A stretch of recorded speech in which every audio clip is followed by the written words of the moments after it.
அனைத்து சகோதர சகோதரிகளுக்கும் எனது அன்பான வணக்கம். நான் ஜோதிடர் எஸ்கே வாணி சுந்தரராஜன் பேசுகிறேன். ஸோ இந்த பதிவில் நம்ம தெரிஞ்சுக்க போகிற விஷயம் என்ன அப்படின்னு பார்த்தீங்கன்னா, மிருகசீரிடம் நட்சத்திரத்தில் பிறந்தவர்களுடைய பொதுவான குணாதிசயங்கள் மட்டும் அல்லாத ஜாதக ரீதியாக உங்களுடைய வாழ்க்கை அமைப்பு எப்படி இருக்கும் அப்படின்றத பற்றியும் தான் பார்க்க போகிறோம். ஒரு நட்சத்திரங்கள் தான் பார்த்திங்கன்னா நம்முடைய வாழ்க்கை ஓட்டம் அப்படின்றத நிர்ணயிக்கின்றன. நீங்கள் மிருகசீரிடம் நட்சத்திரத்தில் பிறந்திருக்கீங்க அப்படின்னா உங்களுக்கு முதலாக வரக்கூடிய திசை பார்த்திங்கன்னா செவ்வாய் திசை வரும். நம்ம வாழ்க்கையின் ஆரம்பத்திலிருந்து இறுதி வரை நாம் எதையெல்லாம் கடந்து பயணப்படுகிறோம், எதையெல்லாம் கடந்து பயணப்படுவோம் அப்படின்றத அந்த நட்சத்திர புள்ளிகள் தான் தீர்மானிக்கின்றன. ஸோ இந்த நட்சத்திரங்களை இயக்கக்கூடிய திசாநாதர்கள் தான் நமக்கு இதெல்லாமே முடிவு பண்ணுறாங்க. ஸோ அதனால் பொதுவான ஒரு பலனாக நீங்கள் இதை எடுத்துக்காதீங்க. உங்களுடைய ஜாதக ரீதியாக நீங்கள் கம்பேர் பண்ணி பார்க்கலாம். ஸோ அப்போ உங்கள் ஜாதகத்தை எடுத்து பாருங்கள். இந்த வயசுலேருந்து இந்த வயசுக்குள்ளே இந்த சிரமங்களோ இல்லை இந்த மாதிரி நம்ம நல்லா வாழ்ந்திருக்கோமா அப்படின்றதும் நீங்கள் ரியலைஸ் பண்ணிங்க அப்படின்னா உங்களுக்கு கண்டிப்பாக புரியும். ஸோ அதோடு மட்டும் இல்லாமல் நீங்கள் இதை ஷேர் பண்ணுங்கள். அதாவது ஜோதிடம் அப்படின்றத நீங்கள் ஒரு வழிகாட்டுதலாக நீங்கள் எடுத்துக்கோங்க. ஏன்னா நிறைய பேர் ஒரு துன்பங்களுக்குள்ளும் துயரங்களுக்குள்ளும் ஸோ இந்த கஷ்டம் நம்ம விட்டு கடந்து போகாதா அப்படின்னு நினச்சிக்கிட்டு தான் ஜோதிடத்துக்குள்ளே வரீங்க. ஸோ கண்டிப்பாக ஒரு மாறுதலான ஒரு காலம் இருக்கும். ரொம்பவுமே கடவுள் யாருக்குமே தொடர் துயரங்களையும் கொடுத்துட மாட்டார், தொடர் இன்பங்களையும் கொடுத்துடவே மாட்டார். நம்முடைய துன்பங்கள் எப்போ நம்ம விட்டு விலகும் அப்படின்றத எதிர்பார்த்து காத்து கொண்டிருப்பவர்கள் நிறைய பேர் இருப்பீங்க. ஸோ இதே கஷ்டம்தான் எனக்கு தொடருமா, வாழ்க்கையில் ஒரு மாறுதல், வேலையில் ஒரு மாறுதல், இல்லை நான் தொழில் வச்சு நல்லா சம்பாதிக்க மாட்டேனா, இல்லை எனக்கு வாழ்க்கை துணையாக வந்தவர்கள் முதல் வாழ்க்கை தான் எனக்கு இப்படி ஆகிவிட்டது, அடுத்த வாழ்க்கை சரியாக இருக்குமா, அந்த மாதிரி நிறைய கொஸ்டின். ஸோ குழந்தைங்கள் இல்லை, குழந்தைங்க பிறக்குமா அப்படின்ற ஒரு நிறைய விஷயங்கள் இருக்குது. ஸோ ஜாதக ரீதியாக கண்டிப்பாக நாம் பிறந்த நேரத்தை வைத்து இதெல்லாமே சாத்தியம்தான். ஜோதிட சாஸ்திரம் அப்படின்றது முறையாக நம்ம சரியாக பின்பற்றி கொண்டோமானால் ஜோதிட சாஸ்திரம் என்பது 90% ஒரு உண்மையான ஒரு நிலைதான். ஸோ அதனால் எப்பயுமே யாருமே துவண்டு போகாதீர்கள். நம்ம பலன்களுக்கு போகிறதுக்கு முன்னாடி உங்களால் முடிஞ்ச இந்த வீடியோவை உங்களுடைய நண்பர்களுக்கும் உறவினர்களுக்கும் ஷேர் பண்ணுங்கள், சப்ஸ்கிரைப் பண்ணுங்கள், லைக் பண்ணுங்கள். முக்கியமாக கமெண்ட்ஸ் கொடுங்க. உங்களோட லைஃப்பில் இந்த மாதிரியான ஒரு விஷயங்கள்லாம் நடந்திருக்குதா, ஸோ எந்த காலகட்டத்தில் நடந்திருக்கு அப்படின்றத பற்றி ஒரு கமெண்ட்ஸ் கொடுங்க.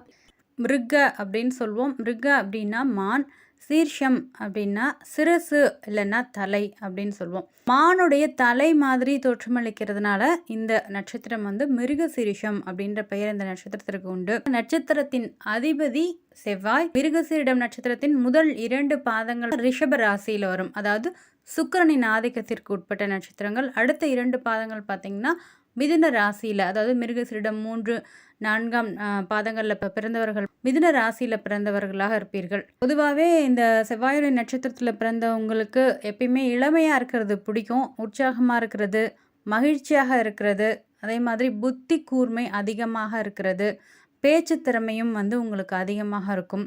மிருகசீரிடம் நட்சத்திரம் பொதுவாகவே செவ்வாயுடைய நட்சத்திரம் இல்லைங்களா? ஸோ அதனால் எப்பயுமே துணிச்சல் அப்படின்றது உங்களுக்கு அதிகமாகவே இருக்கும். ரொம்ப அதிகமான ஒரு தைரியம் அப்படின்றது இருக்கும். உங்களோட தனிப்பட்ட சுதந்திரத்தில் மற்றவர்கள் யாராவது தலையிட்டார்கள் அப்படின்னா கரெக்டான நேரத்தில் அதை நீங்கள் கட் பண்ணிடுவீங்க. ஸோ உங்களுக்கு உங்களுடைய தனிப்பட்ட ஒரு விஷயங்கள் மீது மற்றவர்கள் தலையிடுறதை பொறுத்து கொள்ளவே முடியாது. வயதில் மூத்தவர்களாக இருந்தால் நல்ல ஒரு மரியாதை தருவீர்கள். பள்ளிக்கூட பருவங்களில் உங்களுக்கு கல்வியில் அதிகம் ஆர்வம் இருக்காது. உலக விஷயங்களை தெரிஞ்சுக்கணும், உலகத்தை பற்றி தெரிஞ்சுக்கணும், இந்த ஜென்ரல் நாலேஜ் அந்த விஷயத்துல எல்லாம் ரொம்ப ஆர்வமாக இருக்கும். இந்த நியூஸ் எல்லாம் ரொம்ப ஆர்வமாக பார்ப்பீங்க. ஒரு சிலருக்கு பார்த்திங்கன்னா பள்ளி கல்லூரிகள் முழுமையாக ஒரு முடிக்க முடியாத நிலை அப்படின்றது இருக்கும். ஸோ அதாவது எவ்வளோ செல்வாக்கு மிகுந்த இடத்துல நீங்கள் பிறந்தீர்கள் என்றாலும் ஒரு சிலருக்கு நீங்கள் பார்த்தீங்கன்னா தெரியும், கல்லூரி படிப்பு பாதியிலே தடைப்பட்டிருக்கும். அல்லது பள்ளி படிப்பில் ஏதாவது ஒரு பிரச்சனைகள், ஸ்கூல்லேயே உங்களுக்கு பசங்களுக்குள்ள பிரச்சனைகள், இல்லை உங்களால் படிக்க முடியாத ஏதாவது ஒரு காரணத்தால் பள்ளி படிப்புகள் தடைபடுறது, இந்த மாதிரியான ஒரு விஷயமெல்லாம் நடந்திருக்கும். உங்கள் கண்ணு முன்னாடி தவறுகள் எங்கே இருந்தாலும் அதை தட்டி கேட்கவே தயங்க மாட்டீங்க. ஸோ கடின உழைப்பாளிகளாகவும் இருப்பீர்கள். எடுத்த காரியங்களில் வெற்றி பெறும் வரை வந்து அந்த செயல்லேருந்து பின்வாங்கவே மாட்டீர்கள். ஸோ செய்கின்ற வேலைகளில் ஒரு ஒழுக்கம் இருக்கும். அதே மாதிரி அதோட விதிகள் என்னவோ அதன்படி வந்து நடப்பீர்கள். ஸோ எந்த ஒரு விஷயத்தையுமே ஒரு முறை பார்த்துட்டா போதும். அந்த விஷயத்த கிரகித்து கொள்ளுகின்ற மன ஆற்றல் மிக்கவர்களாக இந்த மிருகசீரிடம் நட்சத்திரக்காரர்கள் இருப்பீங்க. ஸோ நல்ல ஒரு பேச்சாற்றல் இருக்கும். உங்களுடைய பேச்சாற்றலை பார்த்தீங்கன்னா உங்களுடைய எதிரிகளும் வந்து உங்களுக்கு நண்பர்களாகி விடுவார்கள். பொதுவாகவே ஒரு இடத்துல மிருகசீரிடம் நட்சத்திரக்காரர்கள் இருந்தாங்கனாலே ஸோ அவர்கள் மீது தான் வந்து மற்றவர்களுடைய பார்வை இருக்கும். அந்த அளவுக்கு வந்து ஈர்ப்பு சக்தி வந்து இவர்கள் மேல் மற்றவர்களுக்கு இருக்கும். ஒரு நல்ல வசதியான குடும்பத்தில் வந்து பிறந்திருப்பார்கள். வாழ்க்கையில் எந்த ஒரு கஷ்டமான பிரச்சனைகளையுமே வந்து சமாளித்து அதை சாதாரணமாக எடுத்துக்கிட்டு தங்களோட கடினமான உழைப்பின் மூலம் ஒரு சிறப்பான நிலைக்கு வந்து விடுவார்கள்.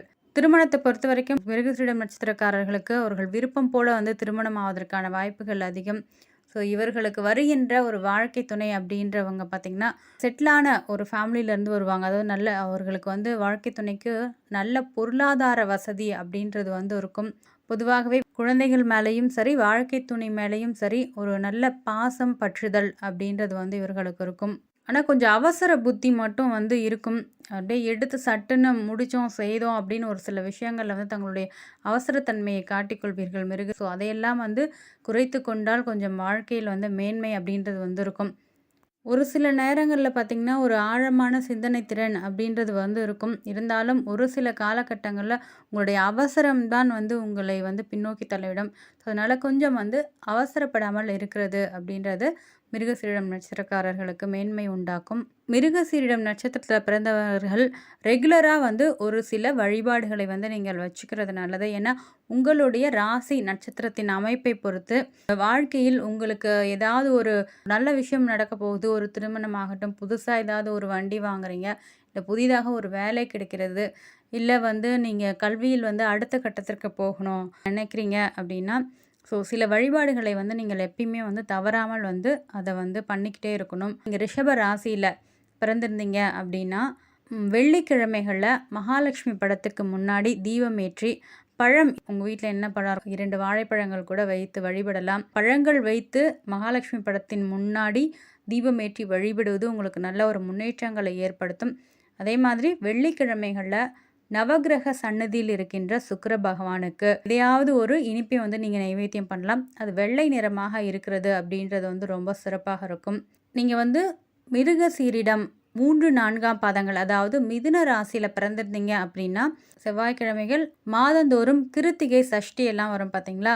ஸோ அந்த தினங்களில் முருகப்பெருமானுடைய கோவிலுக்கு போயிட்டு முருகனுக்கு வந்து தீபங்கள் ஏற்றி வழிபட்டு வந்தால் உங்களுக்கு வாழ்க்கையில் ஒரு நல்ல முன்னேற்றமான ஒரு நிலையை வந்து நீங்கள் காணலாம். ஸோ இது வந்து நீங்கள் ரெகுலராக வந்து நீங்கள் ஃபாலோ பண்ணுறது நல்லது. மிருகசீரிடம் நட்சத்திரத்தில் பிறந்தவர்களுக்கு அதிர்ஷ்ட எண்கள் 3, 6, 9. அதிர்ஷ்ட நிறம் இளஞ்சிவப்பு, சாம்பல் நிறம். அதிர்ஷ்ட கிழமை செவ்வாய், வெள்ளி. அதிர்ஷ்ட தெய்வம் சிவபெருமான். ஸோ இந்த வழிபாடுகளையும் இந்த நிறங்களையும் வந்து நீங்கள் ஃபாலோ பண்ணலாம். பொதுவாக மிருகசீரிடம் நட்சத்திரத்தில் நீங்கள் பிறந்திருக்கீங்க அப்படின்னா செவ்வாயுடைய திசையில் பிறந்திருப்பீங்க. ஸோ செவ்வாயுடைய திசா ஆண்டுகள் அப்படின்னு எடுத்துக்கிட்டோம்னா 7 ஆண்டுகள் செவ்வாய் வந்து தன்னுடைய திசையை வந்து நடத்துவார். அதாவது ஒருத்தர் வந்து இந்த மிருகசீரிடம் நட்சத்திரத்தில் பிறக்கிறாரு அப்படின்னா நட்சத்திர பாதங்களின் அளவை பொறுத்து இப்போ மிருகசீரிடம் 2ஆம் பாதத்தில் நீங்கள் பிறக்கிறீங்க அப்படின்னா அதாவது ரிஷப ராசியில் மிருகசீரிடம் 2ஆம் பாதத்தில் பிறக்கிறீங்க அப்படின்னா உங்களுக்கு செவ்வாய் திசை இருப்பு 4.25 வருஷம் அப்படின்றது வந்து இருக்கும்.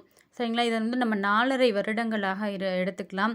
ஸோ அப்போ வந்து உங்களுக்கு 4.5 வயது வரை பார்த்திங்கன்னா இந்த செவ்வாய் திசை அப்படின்றது வந்து நடக்கும். உங்களுடைய ஜாதகப்படி பாருங்கள், உங்களுடைய லக்னத்திற்கு 3, 6, 10, 11ஆம் இடங்களில் வந்து செவ்வாய் இருக்கக்குள்ள ஒரு நல்ல பலன்கள் அப்படின்றது வந்து இருக்கும். ஸோ சாதகமான பலன் அப்படின்னு சொல்லலாம். இது உங்களுடைய லக்னத்திற்கு ஏற்றவாறு லக்னத்திற்கு செவ்வாய் யார், உங்களுடைய லக்னம் வந்து என்ன லக்னமோ அந்த லக்னத்திற்கு இந்த செவ்வாய் என்ன பண்ணுவார் அப்படின்றத பொறுத்து இருக்குது. பொதுவாகவே எந்த லக்னமாக இருந்தாலும் செவ்வாய் 3, 6, 10, 11ஆம் இடங்களில் அமருகிறது அப்படின்றது வந்து சிறப்பான விஷயம். ஸோ அது இல்லாமல் மற்ற இடங்களில் இப்போ 8ஆம் இடத்துல செவ்வாய் இருக்கக்குள்ள நீங்கள் 4.5 வயது வரைக்கும் உங்களுடைய குழந்தைகளை வந்து ஜாக்கிரதையாக பார்த்துக்கணும். சரிங்களா. ஏன்னா 8ஆம் இடம் சம்மந்தப்படக்குள்ள ஏதாவது ஒரு அடிபடுறது அந்த மாதிரி ஒரு விஷயங்கள்லாம் வந்து நடக்கும். ஸோ அம்மா, அப்பாவோட அரவணைப்பில இருக்கிறதுனால ஒரு மழலையாக 4½ வயது வரைக்கும் அந்த குழந்தை இருக்கும். ஸோ 4½ வயதிற்கு மேல ராகு திசை அப்படின்றது வந்து ஆரம்பமாகும். ராகு திசை அப்படின்றது பார்த்தீங்கன்னா, 18 வருட காலகட்டங்கள். இப்ப அந்த 18 ப்ளஸ் இந்த 4½ வருடங்கள் 22½ வயது வரை உங்களுக்கு ராகு திசை. ஒரு 22 வயசு வரைக்குமே வச்சுக்கலாமே நம்ம. இந்த ராகு திசை அப்படின்றது வந்து மிருகசீரிடம் நட்சத்திரக்காரர்களுக்கு நடுவுல வர்றதுனால தான் இந்த கல்வியில வந்து தடைபடுறதான ஒரு விஷயங்கள் வந்து நடக்கும். ஸோ பள்ளி படிப்பாக இருந்தாலும் சரி, கல்லூரி படிப்பாக இருந்தாலும் சரி, சரியான முறையில வந்து உங்களுக்கு கான்சன்ட்ரேட் பண்ண முடியாது. ஸோ ராகு நல்ல நிலைமையில், அதாவது ராகுவினுடைய நிலை பார்த்தீங்கன்னா, உங்களுடைய லக்னத்திற்கு 3, 6, 10, 11ஆம் இடங்கள்ல சம்மந்தப்படக்குள்ள தான் ஓரளவு வந்து நல்ல பலன்கள் அப்படின்றது வந்து இருக்கும். ஸோ இந்த ராகுவினுடைய நிலை வந்து ஒரு பாதகமாக இருக்கக்குள்ள உங்களுக்கு அந்தளவுக்கு கல்வியில் வந்து ஈடுபாடு அப்படின்றது வந்து இருக்காது. ஏன்னா ராகுனாலே பார்த்திங்கன்னா ஒரு கேளிக்கை விஷயங்கள், ஒரு கொண்டாட்டங்கள், பிடிவாதம், கோபம், ஸோ அவசரமாக எதையுமே செய்கிறது அப்படின்னக்குள்ள ஸ்கூலுக்கு அனுப்புனீங்கனாலும் பார்த்திங்கன்னா குழந்தைகள் வந்து மற்றவர்கள்கிட்ட சண்டை போடுறது இந்த மாதிரியான ஒரு விஷயங்கள் எல்லாமே பண்ணுவாங்க. தேவையில்லாத ஒரு வீண் பிரச்சனைகள் வரும்னு வச்சுக்கோங்களேன். அதனால் இந்த ராகு திசை நடக்கக்குள்ள கொஞ்சம் வந்து கவனமாக பார்த்துக்கொள்வது அப்படின்றது வந்து நல்லது. ஸோ இருந்தாலும் இந்த ராகுவிற்கு குரு அல்லது புதன் தொடர்பு அப்படின்றது வந்து இருக்கக்குள்ள ஒரு சில குழந்தைகள் நன்றாக படிக்கக்கூடிய வாய்ப்புகள் அப்படின்றதும் வந்து இருக்கிறது. ஸோ அடுத்தது பார்த்திங்கன்னா, இந்த 22 வயதிற்கு மேலே குரு திசை அப்படின்றது வந்து இருக்கும். இந்த குரு திசை அப்படின்றது பார்த்திங்கன்னா, உங்களுக்கு 16 வருட காலகட்டங்கள். குருவானவர் உங்களுடைய லக்னத்திற்கு அல்லது 2, 5, 7, 9, 11ஆம் இடங்களிலோ இருக்கக்குள்ள ஒரு சுபமான ஒரு பலனை வந்து ஏற்படுத்துவார். ஸோ இந்த குரு திசை காலகட்டங்களில் பார்த்திங்கன்னா, உங்களுக்கு வாழ்க்கை துணை அமைகிறது. அதே மாதிரி குழந்தைகள் வழியில் குழந்தைகள் பெறுதல் இந்த மாதிரியான ஒரு விஷயங்கள் எல்லாமே வந்து நடக்கும்.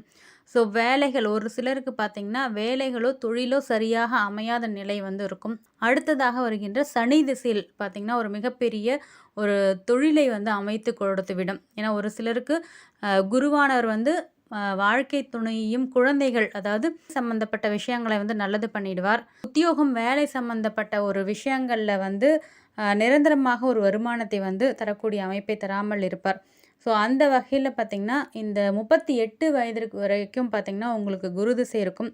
38 வயதிற்கு மேலே 19 வருடங்கள், அதாவது 57 வயது வரைக்கும் பார்த்திங்கன்னா சனி திசை வந்து உங்களுக்கு நடைபெறும். ஸோ அந்த சனி திசை காலகட்டங்களில் தான் உங்களுக்கு ஒரு நல்ல தொழில், அதாவது சனி வந்து உங்கள் லக்னத்திற்கு 3, 6, 7, 10, 11ஆம் இடங்களில் வந்து இருக்கக்குள்ள ஒரு நல்ல தொழிலையோ அல்லது நல்ல ஒரு உத்தியோகத்தையோ வந்து அமைத்து தருவார். ஸோ சனி வந்து உங்களுடைய லக்னத்திற்கு பாதகமான ஒரு நிலைகளில் இருக்க சிலருக்கு 12 எல்லாம் வந்து இருக்கும். ஸோ அந்த மாதிரி சமயங்களில் பார்த்திங்கன்னா, தேவையற்ற ஒரு விரயங்கள், தேவையற்ற ஒரு மருத்துவமனை செலவுகள், ஸோ குடும்பத்தை விட்டு பிரிந்திருக்கிறது, இந்த மாதிரியான ஒரு விஷயங்களை வந்து உண்டாக்குவார்.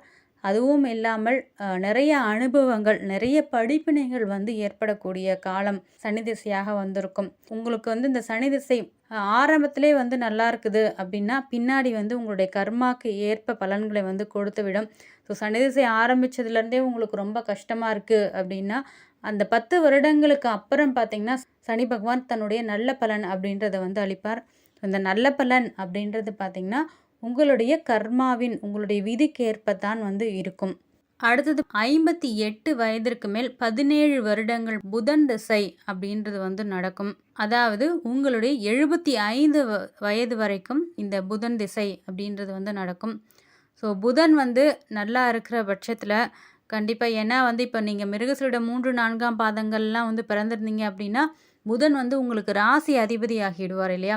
ஸோ எப்பயுமே வந்து ஒரு ராசிநாதன் வந்து திசையை நடத்தக்குள்ள, ஏன்னா ராசிநாதன் புதனாகி உங்களுக்கு திசையை நடத்தக்குள்ள ஒரு சாதகமான பலன்களை வந்து நீங்கள் வந்து எதிர்பார்க்கலாம்.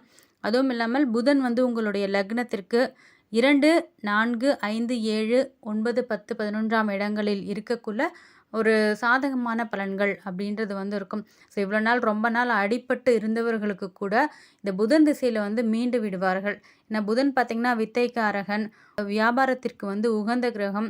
புத்தியிலே சம்பாதிக்கிறது, எப்படி காசே போடாமல் புத்தியில் சம்பாதிக்க முடியும் அப்படின்னா வந்து இந்த புதன் தான் வந்து காரகம். ஸோ புதனை பொறுத்தவரைக்கும் வந்து விட்டதை வந்து நீங்கள் பிடிக்கலாம். மிருகசீரிடம் நட்சத்திரக்காரர்களை பொறுத்தவரைக்கும். ஸோ அந்த புதன் வந்து உங்களுடைய ஜாதக ரீதியாக ஒரு நல்ல அமைப்பு அப்படின்றதை வந்து பெற்றிருக்க வேண்டும்.